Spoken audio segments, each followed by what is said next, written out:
We are in Luke, the 22nd chapter this morning. Luke, the 22nd chapter. We've got down to about verse 47 or so last week.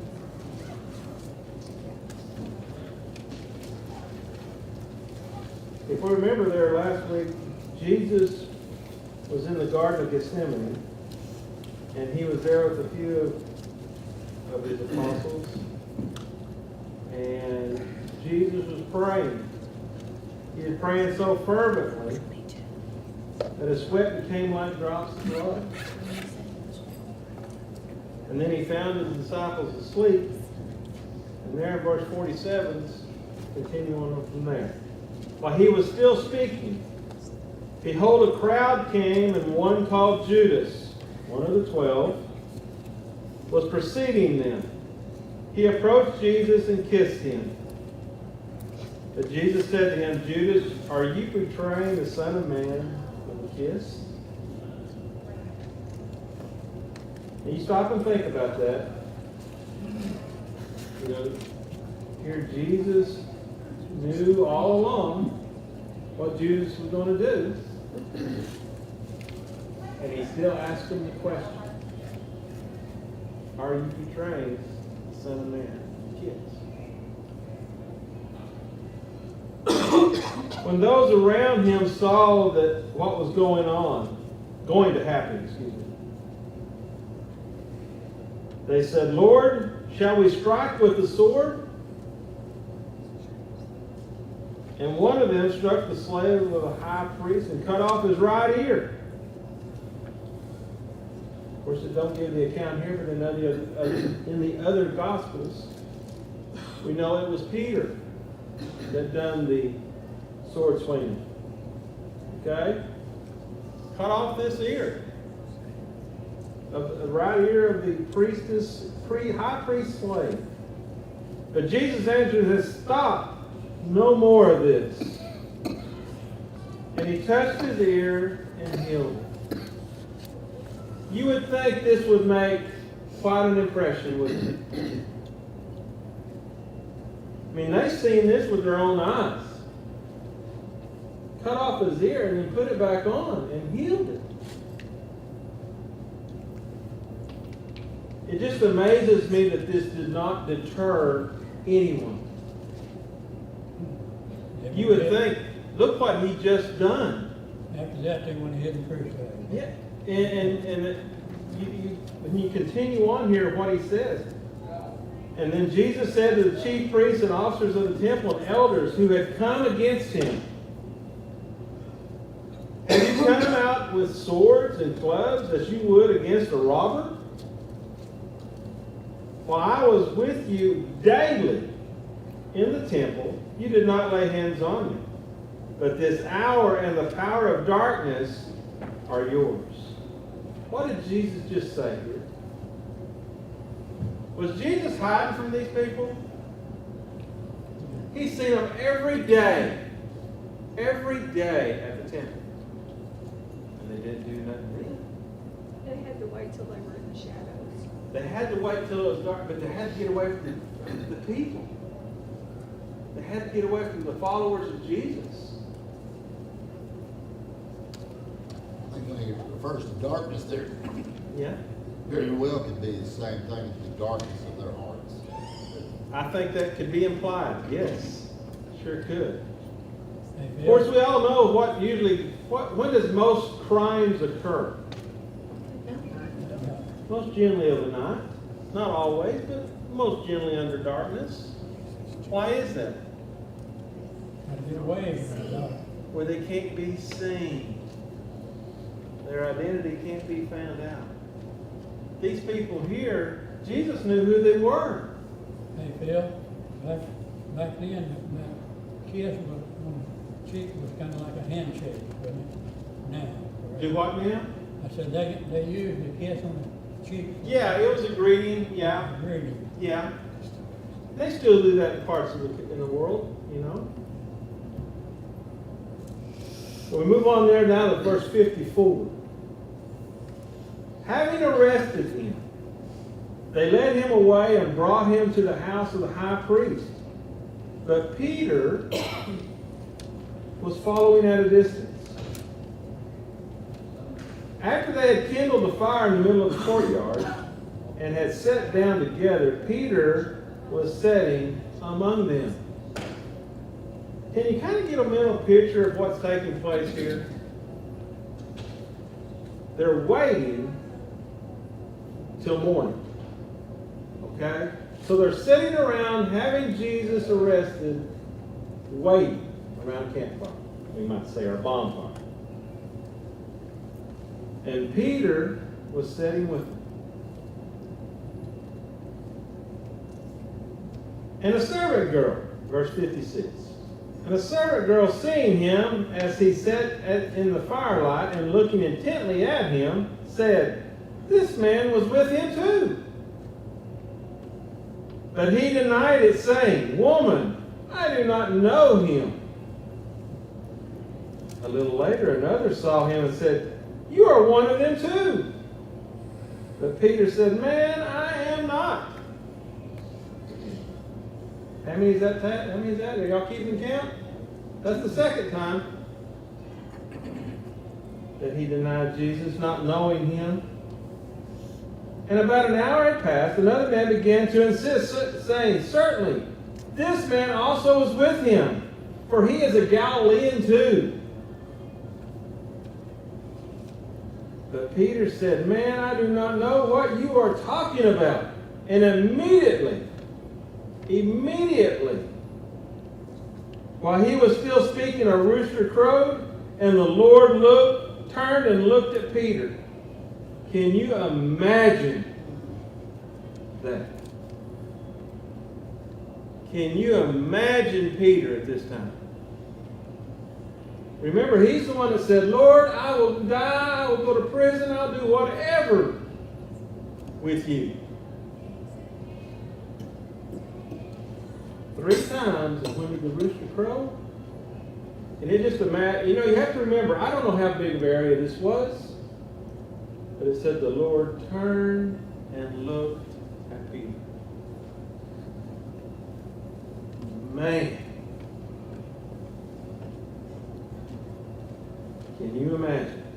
I feel that would be kind of like us nowadays, just doing something wrong, denying Christ. Yeah, it's just like Jesus said, "I told you." But he could have been, how else could he have looked at him? Sadly. Huh? Sorry. He could have been, it could have been very sad. Yeah. I'm so glad there's stories like this in here Yeah. because we read this and we see what Peter did. We see this point, but then we go ahead and read. He still served the Lord. He was considered a He was a great leader. Yeah. Yeah. And I just am so thankful there are stories because I get to the point sometimes I think, why even try anymore? Well, I we know, all I mess have up we so all often. have our faults. And But this Peter makes definitely me had know. his faults. We Yeah. know that. We can tell a lie and then later on we remember it, and then we feel like Peter did. But you stop and think about this. After the Lord turned and looked at Peter, and Peter remembered the word of the Lord, how he told him, "Before a rooster crows today, you will deny me 3 times." It's happening just like what the Lord told him. Just like it. Now look what Peter done. And he went out and wept bitterly. What does that mean to you? He was repentant. Huh? He was repentant what He he was, so he was, sorry. you could, he just saw, "Oh, I can't believe I done that."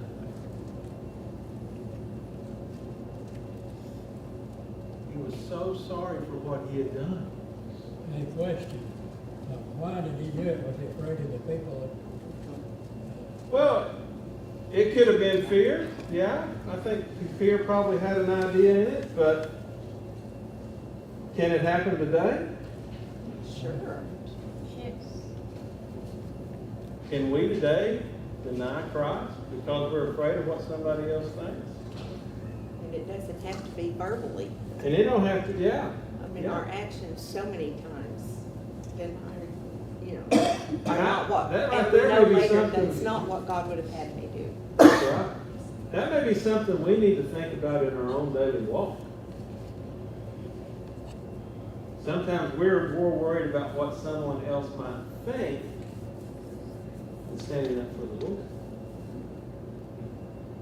You may not come out and just deny him verbally, but there's other ways of denying Christ. Well, we profess that God sees everything that we do. Yeah? How many times has God looked back at us just the same way? Or Jesus looked back at us the same way he looked at Peter with, You know, and I think we need to look at that even more deeper than knowing what we do. Does he not know the intent of our heart? yes. That means he knows the reason why you've done what you've done. Just think on that. Think on that. Hey, Bill, we consider that Christ died for us, so we shouldn't be afraid enough to do what. We shouldn't. No. No. No. But we are at times, Jerry. We are at times, I think. And maybe not even intentionally. But we know Peter went away sorrowful, basically repenting of that. Verse 63 then. Now the men who were holding Jesus in custody were mocking him and beating him. They blindfolded him and they were asking him, saying, "Prophesy, who is the one who's hitting you?" And they were saying many other things against him, blaspheming. It's hard for us to imagine the things that Jesus went through. We understand the death on the cross, but leading up to that, I don't know about y'all, but there's not very many people can sit there and take what he was taking right there. You know, he tells us to be slow to anger. He proved it right here. Epitomized that Yeah. with all the things he went through. Because most of us, boy, if somebody's doing this to us, what's our first reaction? I thought I could whip him. They're going to get a handful, ain't they? Yeah. That's what we think. That's how we want to react. But Jesus didn't sit there. When it was day, verse 66, the council of elders of the people assembled, both chief priests and scribes, and they led him away to their council chamber, saying, "If you are the Christ, tell us." But he said to them, "If I tell you, you will not believe. And if I ask a question, you will not answer. But from now on, the Son of Man will be seated at the right hand of the power of God." Look at Jesus' response here. Did he say anything mean? Did he say anything, "I'm going to get you," or anything like that? Did he say anything like that? There's no use in me talking to you people. You're not going to believe what I say, and you're not going to answer a question if I ask.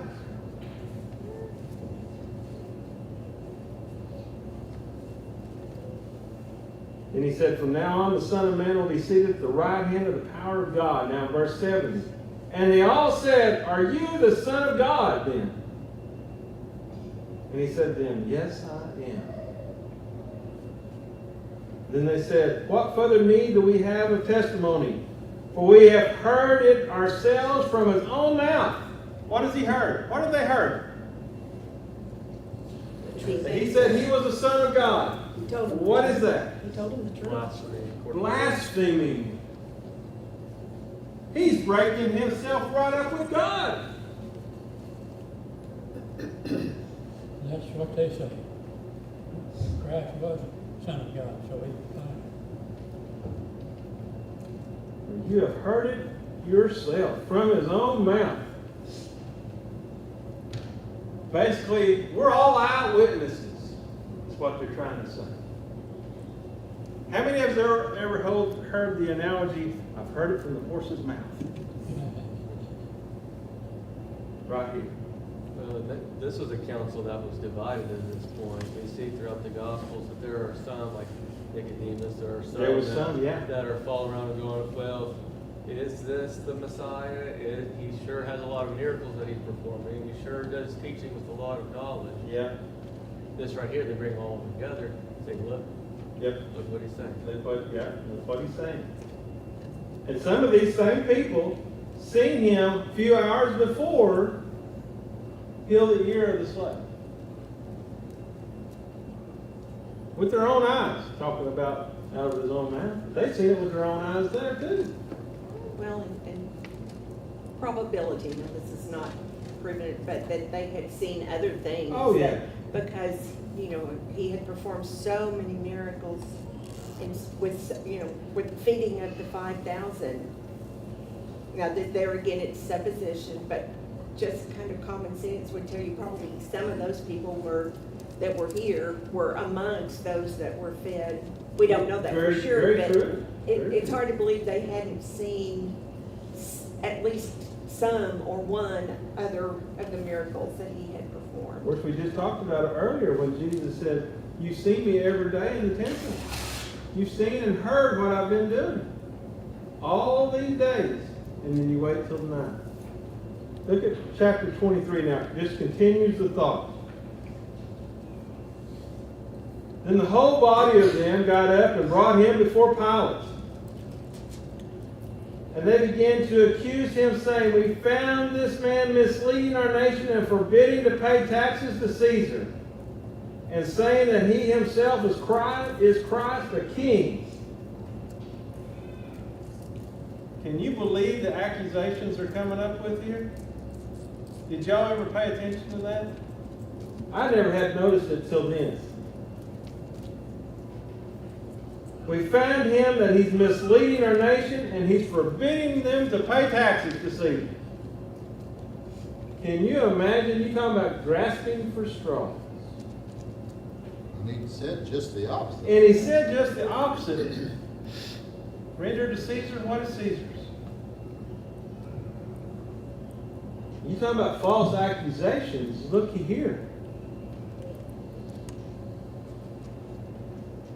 So Pilate asked him, saying, "Are you the king of the Jews?" And he answered him and said, "It is as you say."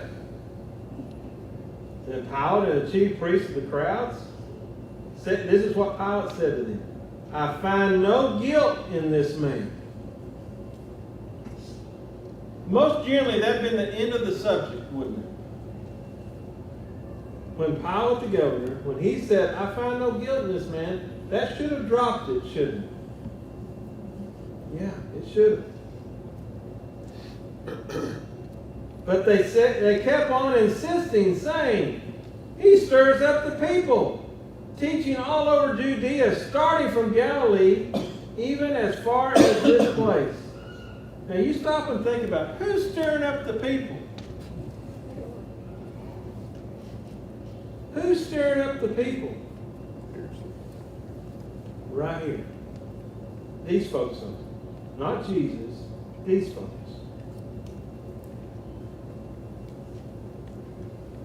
They're accusing him of stirring up the people and teaching all over Judea. Was that something that was wrong?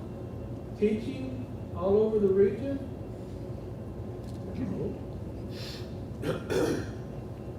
But when Pilate heard it, he asked whether the man was a Galilean.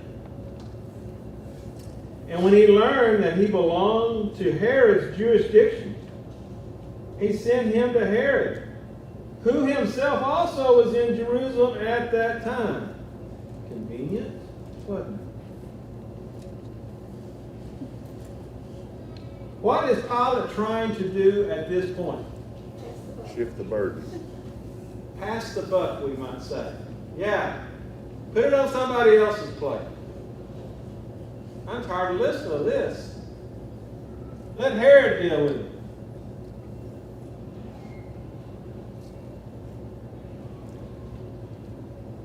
Now Herod was very glad when he saw Jesus. for he had wanted to see him for a long time, because he had been hearing about him and was hoping to see him, some of the signs he performed. What was Herod looking for? You want to see the miracles. He wanted a performance. Entertainment. Entertainment. What are some people looking for today when they come to church? Entertainment. Entertainment. And he questioned him at some length, but he answered him nothing. This had to be grating on Herod, because he had asked several questions, and Jesus responded, silence. Nothing.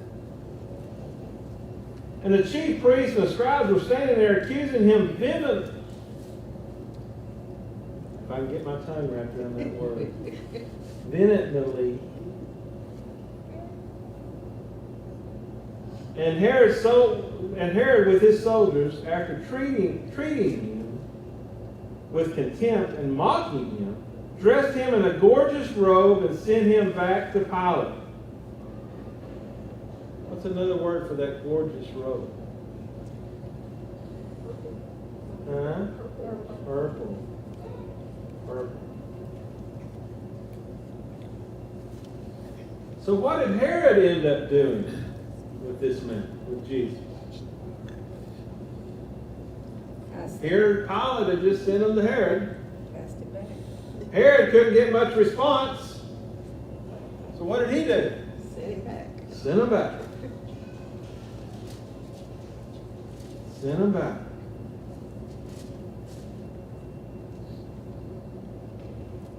Now Herod and Pilate became friends with one another that very day.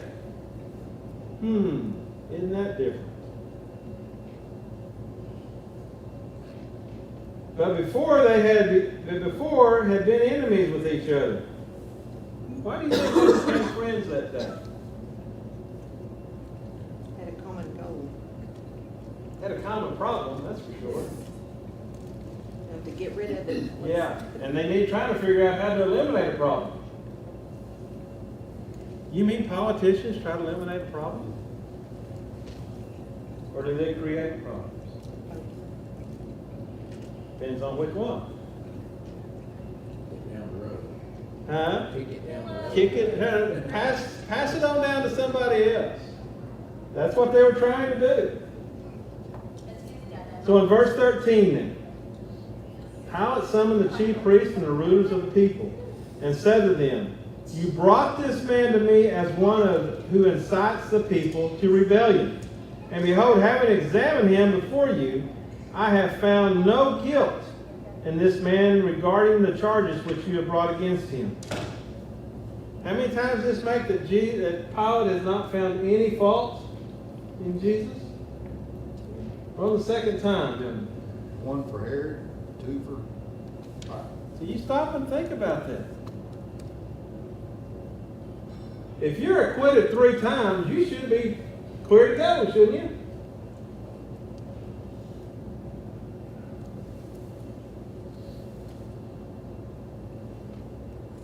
Verse 15. No, nor has Herod has sent him back to us, and behold, nothing deserving death has been done by him. Therefore, I will punish him and release him. What does that mean? Punish him? They used to whip them, didn't Yeah. We'll whip them up. We'll whip them real good, and then we will satisfy the mob. That's what his thoughts were. We'll feed him, and then that'll be good enough, maybe. Now he was obliged to release him to them at the feast, one prisoner. He could have released one person in the jail system with this feast. And he thought, well, surely goodness, we can just let Jesus go on through with this. This will take care of that. But they cried out all together, saying, "Away with this man, and release for us Barabbas." We have to remember about Barabbas. Why was he in jail? Murder. You have to remember, this was a convicted man. He was a convicted felon. Okay? There's no doubt that he had done wrong. No doubt. But here they wanted, he was the one who had been thrown into prison for insurrection made in the city and for murder. But we'll stop right here. I know this is going to continue on, and we'll stop right there. Just remember, they wanted Barabbas at this time. Thank you for your comments. We'll take up there.